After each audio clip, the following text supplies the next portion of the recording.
สวัสดีครับคลิปนี้นะครับผมจะมารีวิวคูริโอ4.0นะครับอันแรกเลยนะครั้งแรกที่รีวิวของซีซั่นนี้เลยเดี๋ยวจะมารีวิวในส่วนของประจำตัวเชมุนก่อนนะครับ Wolf Soul Beat อันนี้นะครับความสามารถของคูริโออันนี้ก็คือเมื่อเรานะครับใช้ท่าเช็คเกอร์นะชาร์จคลิกซ้าย3เป้งนะครับจากนั้นให้เรากดคลิกซ้ายไปเรื่อยๆนะเสร็จแล้วจะมีบอนไซออกมานะครับจากตัวเชมุนนะแล้วบอนไซอันนี้นะครับมันจะเป็นตัวช่วยลดเกาะบอสนะครับได้ดีมากๆเลยนะและอีกทั้งยังเป็นตัวทำดาเมจเสริมด้วยนะครับยังไม่พอนะครับเอฟเฟกเมื่อเราใส่คูริโอของพิเศษชิ้นนี้นะเราจะสามารถดีฟิวคอมโบได้ดีฟิวคอมโบก็คือการที่เราปั่นเช็คเกอร์อยู่นะครับปั่นท่า7ทองเนี่ยเสร็จแล้วให้เรากดคลิกขวานะครับมันจะทำการดอทถอยหลังเพื่อรอรับดาเมจจากนั้นก็ให้เราปั่นเช็คเกอร์ต่อไปได้เลยถ้าเกิดกดแม่นๆนะครับเราจะปั่นท่าเนี้ยได้ทั้งเกมเลยความสามารถก็มีแค่นี้นะครับต่อมาความสามารถตอนที่เป็นของแดงนะครับจะเพิ่มดาเมจให้กับลม 100% นะครับอ่าเดี๋ยวผมขอเข้าไปให้ดูคร่าวๆก่อนละกันก่อนที่จะมาดูออฟแดงนะตัวนี้ถือว่าเป็นตัวกลับมาเลยนะครับเป็นคูดิโอที่ดีเลยสำหรับการที่จะลดเกราะบอสนะตัวเนี้ยน่าสนใจมากจากนั้นชาร์จซ้ายนะเสร็จแล้วปล่อยนะครับแล้วกดคลิกซ้ายรัวๆนะครับเนี่ยมันจะมีลมออกมารอบตัวนะ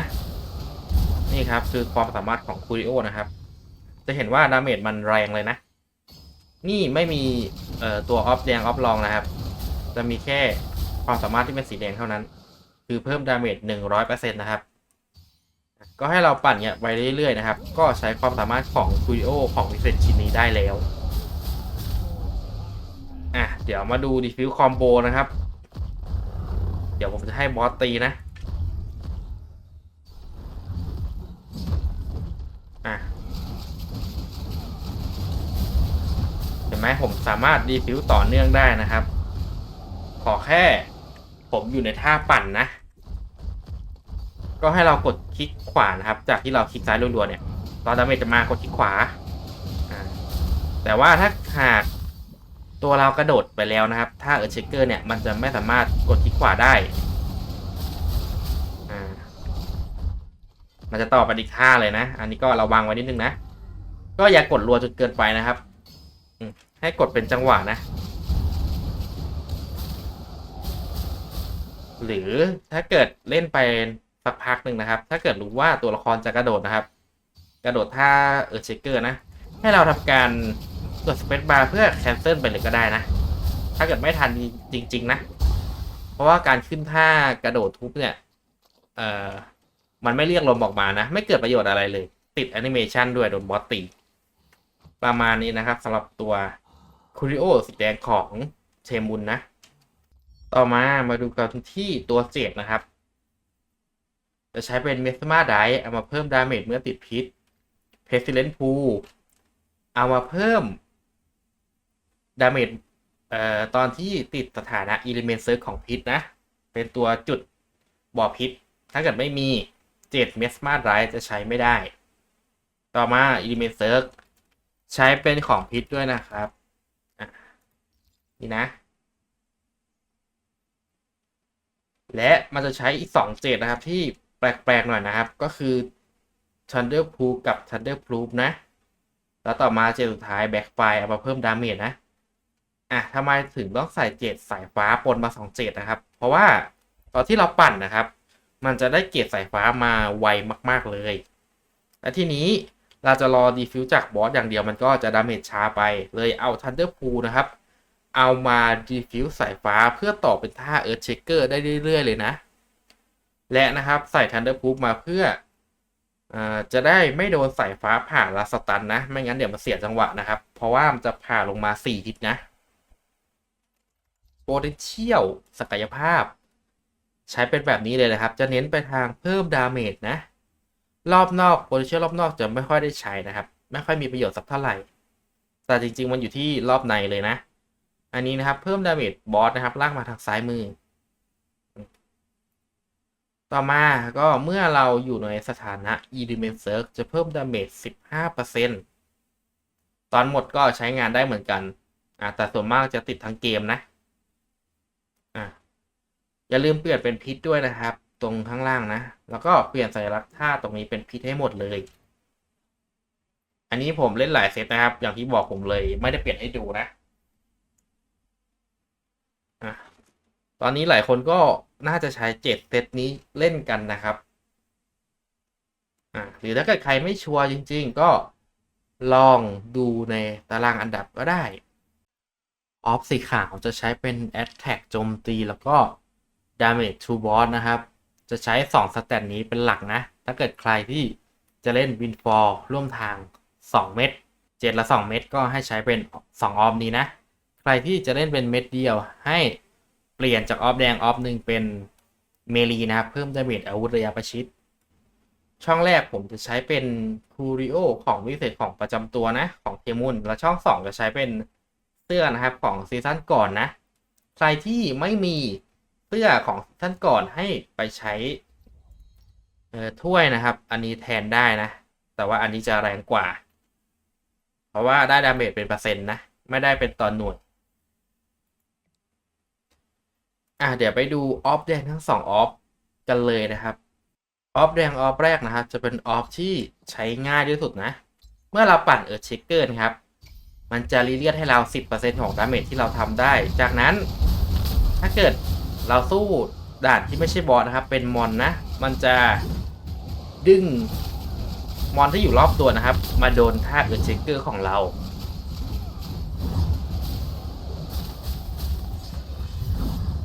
แล้วความสามารถสุดท้ายนะครับมันจะเพิ่มดาเมจให้กับตัวลูกบอลทรายของเรานะครับจะทำให้ลูกบอลทรายเราแรงขึ้น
ก็ออฟแดงออฟแรกก็มีแค่นี้นะครับออฟแดงออฟที่2นะครับมันต้องเก็บเกรด4เกรดนะโดยจะใช้เกรดเนี่ยทำดาเมจก็คือให้เราตีไปนะครับมันจะเป็นสแต็กลมนะ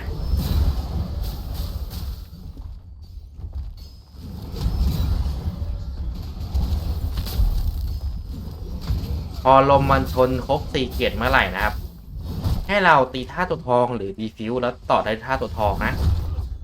มันจะเป็นอีกแอนิเมชันหนึ่งนี่จะเป็นเจ็ดแดงนะครับก็ตีโดนก็แรงนะครับเป็นแสนเลย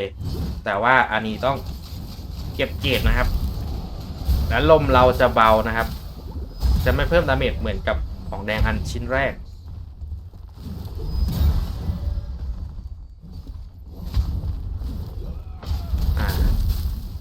ก็ประมาณนี้นะครับอันนี้มีเพียงเท่านี้เลยนะครับไม่มีอะไรมากเลยแต่อันแรกเนี่ยจะเป็นอันที่แนะนำนะครับนิยมที่สุดเพราะมันใช้ง่ายก็แค่ปั่นไปเรื่อยๆนะโอเคนะครับเดี๋ยวไปดูเล่นจริงกันเลยก่อนที่จะไปเล่นนะครับผมขอ ไกด์ของเพิ่มเติมนิดนึงนะถ้าเกิดตัวละครเทมุนนะครับเลเวล21แล้วเราจะได้ของที่ดีมากๆเลยนะครับคือทำให้ตัววินบอลนะครับแล้วก็ ATK ของเราเพิ่ม 80%เป็นระยะเวลา 10 วิก็คือถ้าเกิดเราเรียกสายได้เรื่อยๆนะครับก็จะมีดาเมจ 80%เนี่ยตลอดเวลาตอนถ้าเกิดคูริโอหมดนะครับก็ต้องใช้สกิลนะครับมันจะได้ตอนเรียกแล้วก็ตอนปานะ 80% เป็นระยะเวลา 10 วิแต่ถ้าเกิดมีคูริโอนะครับก็ให้เราปั่นนะครับความสามารถตัวที่เลเวล21เนี่ยก็จะทำงานออโต้เลยนะอีกทั้งนะครับถ้าเกิดอัพเลเวล22ได้นะก็แนะนำนะครับจะทำให้เช็คเกอร์ของเรานะครับแรงขึ้นถ้าปั่นจากนั้นตอนที่เลเวล25แล้วเมื่อระเบิดธาตุนะครับธาตุอะไรก็ได้พิษน้ำแข็งไฟฟ้าจะเพิ่มดาเมจ 16% นะครับเป็นระยะเวลา 15 วิได้ทุกธาตุเลยนะถ้าเกิดได้ตีต่อเนื่องนะครับไอตัวธาตุเนี่ยมันติดอยู่แล้วไปดูกันที่สเตตแนะนำนะครับอันแรกจะเป็น Attack กับโจมตีบอสเพิ่มดาเมจต่อบอสอันที่3อันนี้ต้องมีเลยนะครับคือ Weapon Damage Bonus หรือก็คือเพิ่มดาเมจอาวุธนะครับตัวนี้จะทำให้เออร์ชิเกอร์เราแรงมากยิ่งขึ้นนะถ้าเกิดเลเวล21แล้ว22 25แล้วก็บวกกับWeapon Damage อันเนี้ยเออร์ชิเกอร์เราจะปั่นแรงมากๆเลยนะครับอันสุดท้ายจะใช้เป็นชาร์จดาเมจก็ได้เพราะว่าเราชาร์จอยู่แล้วไงประมาณนี้นะครับอันท้ายเนี่ยไม่ค่อยฟิกสักเท่าไหร่จะใส่เป็นอะไรก็ได้หรือจะเป็นธาตุก็ได้ทำให้พิษจากดาเมจเสริมมาไวขึ้นส่วนช่องล่างนะครับเป็นเสื้อเนี่ยจะใช้เป็นสเตตัสไหนก็ได้นะครับอาจจะเอาเกาะก็ได้ลดดาเมจจากบอสก็ได้แต่เนี้ยเราไม่ค่อยได้ใช้อันติอยู่แล้วนะจะเน้นปั่นเป็นซะส่วนใหญ่นะแต่ว่าออฟเดงของเสื้อนะครับต้องเป็นเพิ่มดาเมจ 15% นะอันของถ้วยก็เหมือนกันต้องเอาไปเพิ่มดาเมจเมื่อเลือดเราเสียนะครับก็เดี๋ยวผมจะเล่นเป็นด่านเทมเ l ลตอินเฟอร์โนนะครับด่านฟาร์มเพราะว่าด่านเนี้ยจะใช้คูริโอคุ้มที่สุดแหละเดี๋ยวผมจะใช้ความสามารถแรกกับอัน2ให้ดูนะก็คือดูดมอนนะครับแล้วก็เพิ่มดาเมจนะเพิ่มเลือดดูดมอนแล้วก็เพิ่มเลือดนะครับความสามารถแรกนะเดี๋ยวแป๊บนึงนะครับนี่ปั่นไปนะครับจะสังเกตว่ามอนนะครับมันจะเข้ามาหาผมเองนะตอนถ้าเกิดผมขุดเข้าไปไกลๆนะลมนะครับไม่จำเป็นว่าเราต้องปั่นตรงบอสนะครับถึงจะเรียกลมออกมาได้แค่เราปั่นไปนะครับลมมันก็ทำการออโต้ล็อกให้เราเลยนะ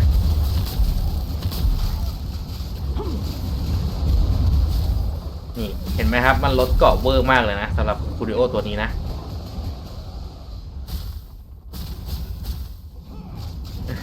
ไม่ค่อยชินสักเท่าไหร่นะครับเพราะว่าตอนที่สายฟ้ามาผมชอบแพรี่ไง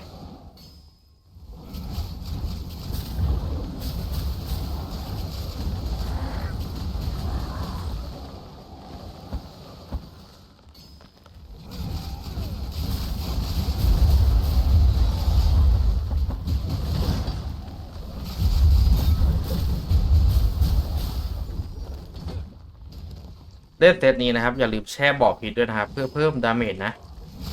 ไม่ต้องกลัวตายนะครับขอให้เราปั่นได้มันจะมีเลือดเล่นตลอดเวลานะ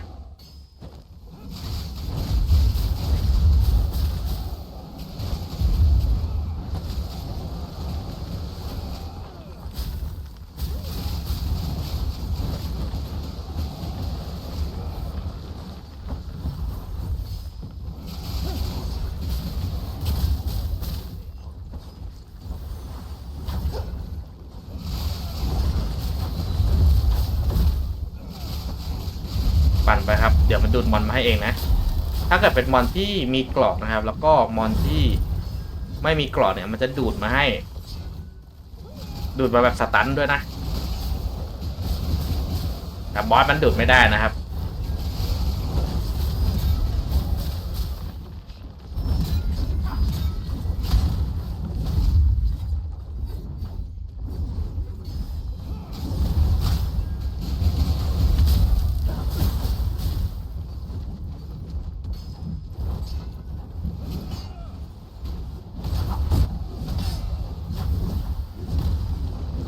ควันชนฟ้าเลยสตันเลย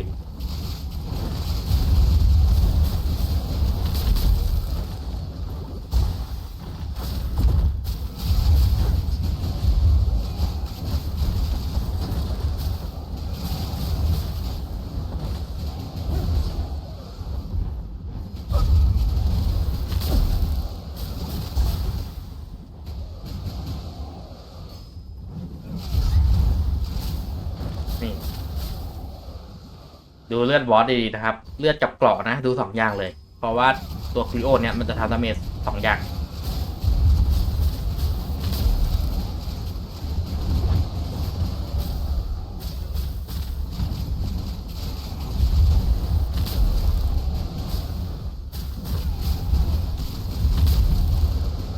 จะดีฟิลสักหน่อยบอสเกาะแตกซะแล้ว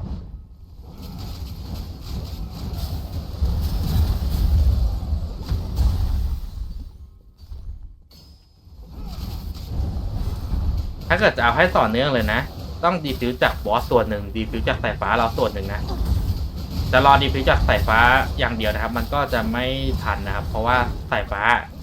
มันมีดีเลย์ในการมาอยู่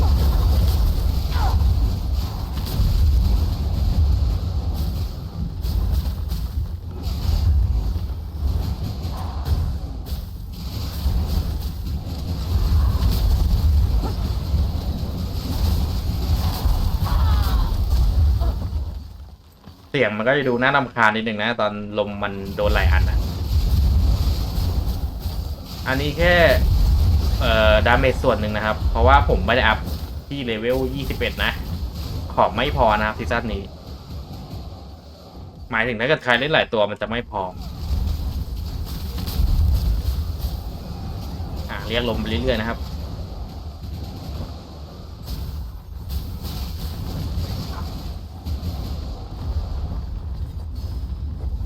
ใครที่ตีบอสแล้วมันลดเกราะไม่ทันอ่ะลองเอาตัวละครเนี้ยไปเล่นดูนะครับบอสมันก็จะล้มไวขึ้นนะ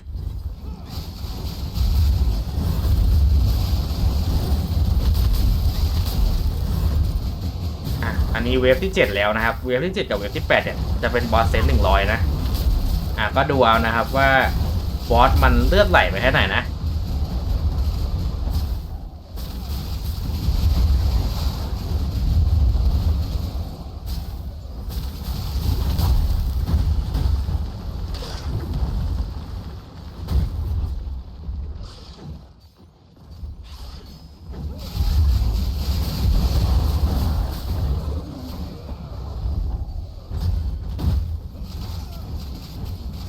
ไม่ต้องกลัวเลือดหมดปั่นได้ก็มีเลือดเล่นเรื่อยๆบอสตัวสุดท้ายมาแล้วนะครับเป็นบอสนะครับ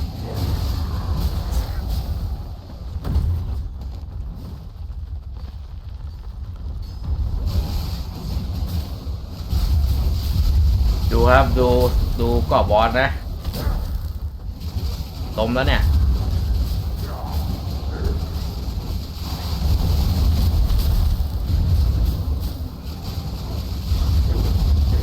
ได้ทั้งดาเมจได้ทั้งลดเกาะโคตรเวอร์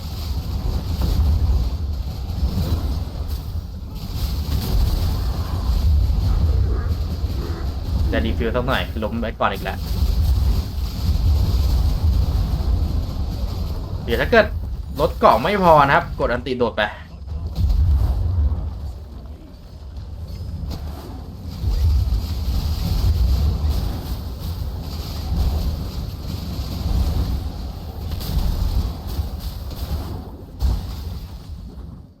กดผิดท่านะครับลวนเลยเมื่อกี้มองไม่เห็นทรายมันบังตัวนี้ก็เป็นอีกตัวที่เล่นง่ายนะครับก็แค่กดคลิกซ้ายปั่นนะครับพอดาเมจจะมาถึงเราหรือสายฟ้าผ่านะให้กดคลิกขวานะเพื่อต่อท่ารีฟิวนะแล้วก็กดปั่นไปเรื่อยๆเป็นลูปไปเลยก็เป็นไงกันบ้างนะครับสำหรับตัวเชมุนนะครับกับคูริโอประจำตัวนะก็จบแล้วนะครับก็ให้ดูอีกทีนะครับสเตตอันนี้แนะนำให้ใช้นะครับก็คือออฟแดงออฟรองนะครับเป็นดูดมอนเข้ามาใกล้ๆนะครับตัวที่ไม่ใช่บอสนะแล้วก็จะรีเลือดอีกทั้งยังเพิ่มดาเมจให้กับตัวไซบอลเราด้วยนะ เนี่ย อันเนี้ยของดีมาก ลองเล่นกันดูนะครับไว้เจอกันใหม่คลิปหน้าครับ บ๊ายบาย